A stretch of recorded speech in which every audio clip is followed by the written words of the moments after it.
Saviez-vous que plus de la moitié des étoiles visibles dans notre galaxie, la Voie lactée, ne sont pas solitaires comme notre Soleil, mais font partie de danses cosmiques complexes avec une ou plusieurs compagnes célestes? C'est un fait étonnant qui reconfigure notre compréhension des cieux. Et plus intriguant encore, la science a prouvé qu'autour de ces couples stellaires, dans des mondes éclairés par deux soleils, des planètes naissent et survivent. L'existence de ces mondes doubles défie ce qui fut longtemps considéré comme la voie habituelle de la formation planétaire. Comment est-il possible que les planètes se forgent et prospèrent dans le voisinage gravitationnel complexe et parfois chaotique de deux étoiles? Quels mécanismes doivent opérer pour que la matière parvienne à coalescer et à former des sphères dans un balai si complexe? Ce sont des questions fondamentales dont les réponses nous révèlent une diversité cosmique bien plus grande que nous ne l'avons jamais imaginée. Pour comprendre comment naissent les planètes dans les systèmes d'étoiles binaires, nous devons d'abord comprendre ce que sont ces systèmes. Une étoile binaire se compose de deux étoiles qui orbitent autour d'un centre de masse commun lié par la force de la gravité. Ce n'est pas rare. En fait, on estime qu'entre 50 et 80% des systèmes stellaires de l'univers sont binaires ou multiples. Notre propre Soleil, une étoile solitaire, est en réalité l'exception et non la règle dans le vaste panorama cosmique. Des exemples proéminents de systèmes binaires incluent Sirius, l'étoile la plus brillante de notre ciel nocturne, qui est en réalité un système binaire composé de Sirius A, une étoile blanche, et Sirius B, une naine blanche. Ou Alpha Centauri, le système stellaire le plus proche de notre Soleil, composé d'Alpha Centauri A et Alpha Centauri B, toutes deux des étoiles de type solaire qui tournent l'une autour de l'autre. Leurs périodes orbitales peuvent varier de quelques heures seulement à des milliers d'années selon la distance qui les sépare. La formation de planètes autour d'une seule étoile, comme notre Soleil, est un processus que nous comprenons raisonnablement bien. Elle commence dans un disque protoplanétaire, un vaste nuage aplati de gaz et de poussière qui entoure l'étoile nouvellement née. À l'intérieur de ce disque, les particules de poussière microscopiques commencent à entrer en collision et à s'agglutiner, un processus connu sous le nom d'accrétion. Peu à peu, ces particules grandissent pour former des cailloux, puis des roches et finalement des objets plus grands, appelés planétésimaux, qui peuvent avoir des kilomètres de diamètre. Ces planétésimaux continuent d'entrer en collision et de fusionner, s'attirant mutuellement en raison de leur propre gravité jusqu'à ce que des protoplanètes se forment et finalement des planètes matures. C'est un processus relativement calme, où les collisions sont suffisamment douces pour permettre aux matériaux de coller et de croître. La clé est la stabilité du disque protoplanétaire, qui permet l'accumulation lente et progressive de matière. Cependant, la présence d'une seconde étoile dans un système binaire introduit des complexités significatives. La gravité de l'étoile compagne peut perturber sévèrement le disque protoplanétaire, générant des forces qui peuvent anéantir le processus de formation planétaire tel que nous le connaissons. L'une des perturbations les plus importantes est la troncation du disque. Si l'étoile compagne est relativement proche, sa gravité peut arracher de la matière du bord extérieur du disque, limitant sa taille et, par conséquent, la quantité de matière disponible pour la formation de planètes. De plus, les forces de marée gravitationnelle et les résonances orbitales peuvent faire en sorte que le disque se déforme, devienne excentrique ou même se brise. Les collisions entre les particules de poussière et les planétésimaux, au lieu d'être douces et accréteuses, peuvent devenir extrêmement violentes et destructrices, pulvérisant le matériau au lieu de lui permettre de croître. Cet environnement dynamique et souvent chaotique pose un défi monumental pour la vie d'un disque protoplanétaire et, par extension, pour la formation de planètes en son sein. Malgré ces défis, les preuves observationnelles ont démontré, sans aucun doute, que les planètes peuvent et se forment effectivement dans ces systèmes binaires. Les scientifiques ont classé la formation des planètes en deux types principaux de systèmes binaires en fonction de l'orbite de la planète par rapport aux étoiles. Le premier type est celui des planètes circonstellaires, également appelées planètes de type S, où la planète orbite autour d'une seule des étoiles du système binaire. Dans ces cas, l'étoile compagne agit comme un perturbateur distant et la clé de la formation planétaire est la séparation entre les deux. Si l'étoile compagne est suffisamment éloignée, son influence gravitationnelle sur le disque protoplanétaire de l'étoile principale est minimisée. Pour qu'une planète de type S se forme avec succès, la distance entre les étoiles doit être considérable. Généralement, une séparation d'au moins 100 unités astronomiques est requise, ce qui équivaut à plus de 14 959 millions de kilomètres. À cette distance, le disque protoplanétaire autour d'une des étoiles peut rester relativement stable, bien que son bord extérieur puisse être tronqué par la gravité de l'étoile compagne.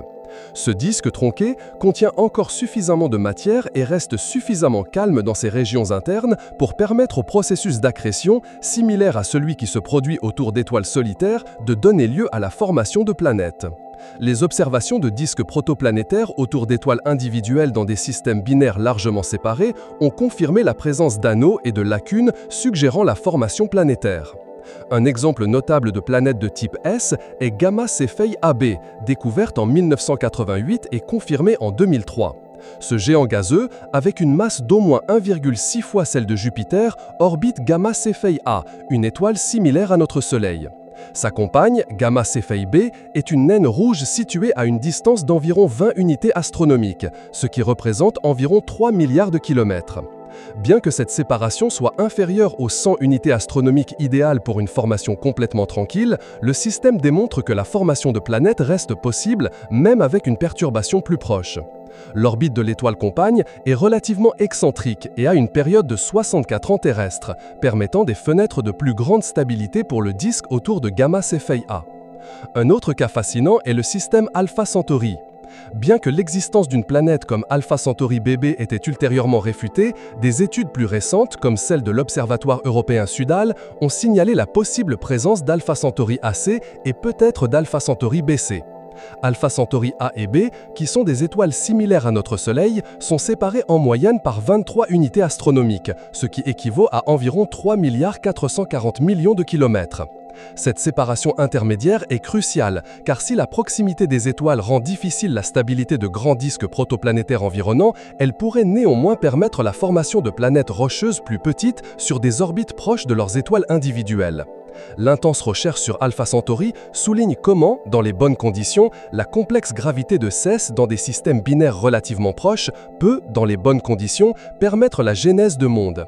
La recherche de planètes dans ce système stellaire si proche continue d'être une priorité astrophysique. Nous passons maintenant au deuxième type de formation planétaire dans les systèmes binaires, et peut-être le plus exotique et visuellement saisissant, les planètes circombinaires, également connues sous le nom de planètes de type P. Ces mondes n'orbitent pas autour d'une étoile, mais tracent leur chemin autour des deux étoiles à la fois, comme si les étoiles jumelles étaient un seul point central de gravité. C'est la configuration qui évoque la célèbre image de Tatooine, la planète aux deux soleils dans la fiction, mais ici dans la réalité scientifique avec ses propres défis et merveilles.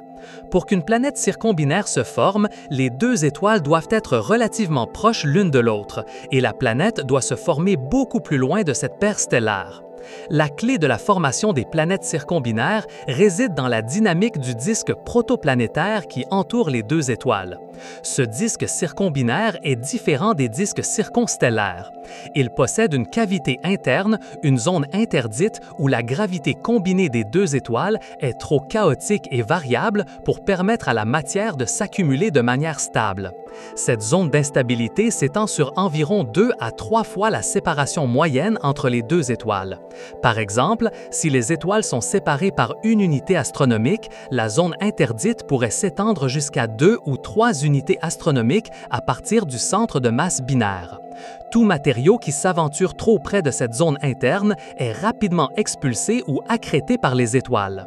Cependant, au-delà de cette zone interne de chaos, le disque circombinaire peut être étonnamment stable. La gravité combinée des deux étoiles agit essentiellement comme la gravité d'une seule masse centrale plus grande, permettant à la matière dans les régions extérieures du disque de se stabiliser sur des orbites plus régulières. Ici, les particules de poussière et de gaz peuvent commencer à s'agréger et à croître de manière similaire à la formation de planètes dans les systèmes à une seule étoile. Les modèles suggèrent que les disques circumbinaires ont tendance à être plus massifs et étendus que les disques à une seule étoile, compensant une partie de la perte de matériaux due aux perturbations internes. De plus, ces disques peuvent développer des excentricités significatives et peuvent précesser, c'est-à-dire que leur axe de rotation peut osciller lentement au fil du temps, ce qui ajoute une couche de complexité au processus de formation. Malgré ces particularités, l'existence d'une région stable pour l'accumulation de matériaux est fondamentale. La mission Kepler de la NASA, conçue pour détecter les exoplanètes par la méthode du transit, a été fondamentale dans la révélation de l'existence de ces mondes circumbinaires. La première découverte incontestable d'une planète de ce type fut Kepler 16b en l'an 2011. Cette planète, de la taille de Saturne et composée principalement de gaz, orbite autour d'une paire d'étoiles constituées d'une naine orange de type K et d'une naine rouge de type M, lesquelles sont séparées par à peine 0,22 unités astronomiques, c'est-à-dire environ 32 900 000 km, ce qui représente approximativement 1/5 de la distance entre la Terre et le Soleil. Kepler 16b effectue une orbite autour des deux étoiles tous les 229 jours terrestres. Le plus surprenant à propos de Kepler 16b est que son orbite est presque parfaitement circulaire et coplanaire avec l'orbite de ces étoiles hôtes, défiant certaines des prédictions initiales sur la façon dont la turbulence d'un système binaire pourrait affecter la formation de planètes. Sa proximité avec la zone d'instabilité gravitationnelle a soulevé des questions et a stimulé de nouveaux modèles théoriques sur la manière dont le matériau du disque a pu se stabiliser suffisamment pour permettre sa formation. Après Kepler 16b, la liste des planètes circumbinaires connues s'est allongée, chacune ajoutant des pièces précieuses au puzzle de la formation planétaire. Nous avons Kepler 34b, une planète dont le rayon est de 88% celui de Jupiter, qui orbite autour de deux étoiles similaires à notre Soleil, lesquelles sont séparées par 0,22 unités astronomiques, très similaire au cas de Kepler 16. Cette planète complète une orbite tous les 288 jours terrestres. Ensuite, il y a Kepler 35b, un autre géant gazeux dont le rayon est de 80% celui de Jupiter, orbitant autour d'une paire d'étoiles également semblable au Soleil, mais séparée par une distance légèrement plus petite, 0,17 unités astronomiques. Sa période orbitale est de 131 jours.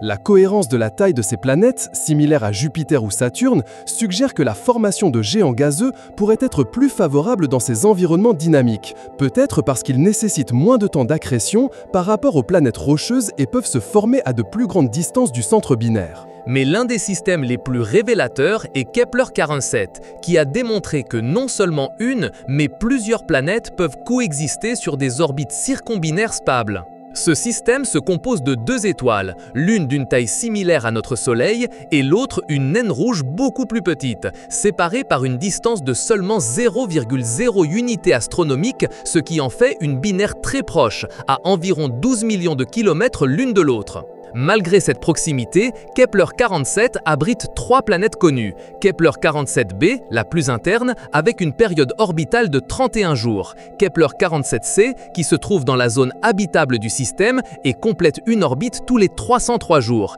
Et la découverte la plus récente, Kepler 47d, avec une période orbitale de 99,6 jours. L'existence de plusieurs planètes dans ce système est une preuve puissante que la formation planétaire est robuste même dans les environnements binaires et que la complexité de ces systèmes est bien plus grande qu'on ne le pensait. La détection de ces exoplanètes, notamment les circumbinaires, présente des défis uniques. La méthode des transits, utilisée par la mission Kepler, détecte la légère diminution de la luminosité d'une étoile lorsqu'une planète passe devant elle de notre perspective. Dans un système binaire, cela est compliqué par la présence de deux sources de lumière et le mouvement orbital des deux étoiles, ce qui peut provoquer des variations complexes dans le signal lumineux. Les astronomes doivent développer des algorithmes sophistiqués pour démêler ces signaux et discerner si la diminution de luminosité est causée par une planète ou par le passage de l'étoile compagne. Une autre méthode est celle des vitesses radiales qui recherchent la petite oscillation d'une étoile causée par l'attraction gravitationnelle d'une planète en orbite. Avec deux étoiles, l'oscillation devient beaucoup plus complexe à interpréter, car les deux étoiles bougent et s'attirent mutuellement. En plus des transits et de la vitesse radiale, d'autres techniques comme la microlentille gravitationnelle, qui utilise la courbure de la lumière d'étoiles lointaines due à la gravité des systèmes planétaires plus proches, ont également contribué à la détection de certains exoplanètes, bien que leur application directe au système binaire soit plus complexe. L'imagerie directe des planètes est extrêmement difficile, même pour les systèmes à une seule étoile, en raison de l'éclat écrasant de l'étoile hôte, et ce défi est doublé dans un système binaire. Malgré ces difficultés techniques, le nombre croissant de découvertes valide l'ingéniosité des méthodes astronomiques et la capacité de la nature à surmonter les barrières gravitationnelles pour former des mondes. L'une des questions les plus passionnantes qui se posent avec l'existence de planètes dans les systèmes d'étoiles binaires est celle de leur habitabilité. Ces mondes avec 2 soleils pourraient-ils abriter la vie? La notion de zone habitable devient considérablement plus complexe dans un système binaire. Dans un système à une seule étoile, la zone habitable est une bande de distance où la température de surface d'une planète permet l'existence d'eau liquide. Avec 2 étoiles, cette zone devient quelque chose de dynamique, une région qui s'étend et se contracte à mesure que les étoiles se rapprochent et s'éloignent dans leurs propres orbites. Une planète dans la zone habitable d'un système binaire pourrait connaître des variations de température extrêmes, passant de périodes de chaleur intense lorsque les 2 étoiles sont proches à des périodes de froid glacial lorsqu'elles sont plus éloignées. La stabilité climatique, vitale pour la vie telle que nous la connaissons, pourrait être un défi constant dans ces mondes doubles. Les atmosphères planétaires dans les systèmes binaires pourraient être soumises à des vents stellaires plus forts et à un rayonnement ultraviolet et X plus intense des 2 étoiles, ce qui pourrait éroder l'atmosphère de la planète au fil du temps, la dépouillant des éléments essentiels à la vie. Cependant, certains modèles suggèrent que si la planète a une masse suffisante et un champ magnétique robuste, elle pourrait retenir son atmosphère. Imaginez un ciel où les jours et les nuits pourraient être des cycles complexes d'éclairage dual ou même des périodes de lumière constante selon la configuration orbitale. La vie, si elle existe dans de tels endroits, aurait sûrement évolué pour s'adapter à ces conditions extrêmes, développant peut-être des mécanismes biologiques pour gérer les fluctuations d'énergie ou utilisant la lumière des 2 étoiles de manière unique. La recherche sur l'habitabilité des planètes circumbinaires ne fait que commencer, mais elle a déjà révélé la surprenante résilience de ces mondes. La découverte de Kepler 47c, une planète située dans la zone habitable de son système binaire, est particulièrement excitante.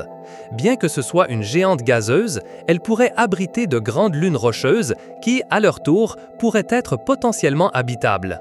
La possibilité qu'il y ait de l'eau liquide à la surface de ces lunes, sous la lumière de 2 soleils, nous oblige à étendre notre définition de habitable et à considérer une gamme beaucoup plus large d'environnements où la vie pourrait s'épanouir.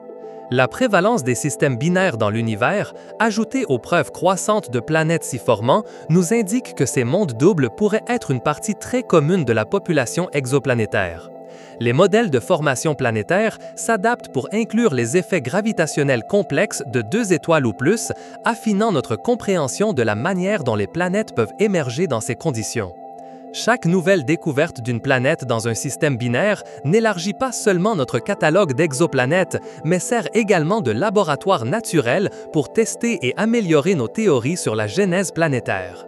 L'existence de ces planètes dans des mondes doubles nous rappelle que l'univers est bien plus ingénieux que nous ne l'imaginons souvent. Cela nous défie de penser au-delà des modèles centrés sur le Soleil et d'embrasser la diversité cosmique. La recherche de davantage de planètes dans ces systèmes continue, promettant de dévoiler plus de secrets sur la formation et l'évolution des mondes et, peut-être, sur l'omniprésence de la vie dans le cosmos. La prochaine fois que vous regarderez le ciel nocturne, pensez à la vaste quantité d'étoiles qui ne sont pas seules, mais qui dansent avec une compagne, et au monde qui, sous la lumière de 2 soleils, pourrait attendre d'être découvert. Ressentez l'émerveillement de cette possibilité, la promesse d'une galaxie remplie de paysages avec de doubles levées et couchers de soleil. Si cette exploration étonnante des mondes doubles vous a captivé et que vous voulez continuer à démêler les mystères de l'univers avec nous, nous vous invitons à rejoindre la communauté des explorateurs. Abonnez-vous à la chaîne pour ne manquer aucune de nos profondes immersions dans la science. Mettez un j'aime à cette vidéo si vous avez trouvé fascinante la danse gravitationnelle qui donne vie à ces planètes. Laissez un commentaire ci-dessous en partageant quel autre mystère cosmique vous aimeriez que nous explorions. Et bien sûr, partagez cette vidéo avec toute personne qui, comme vous, s'émerveille devant les complexités et les beautés du cosmos.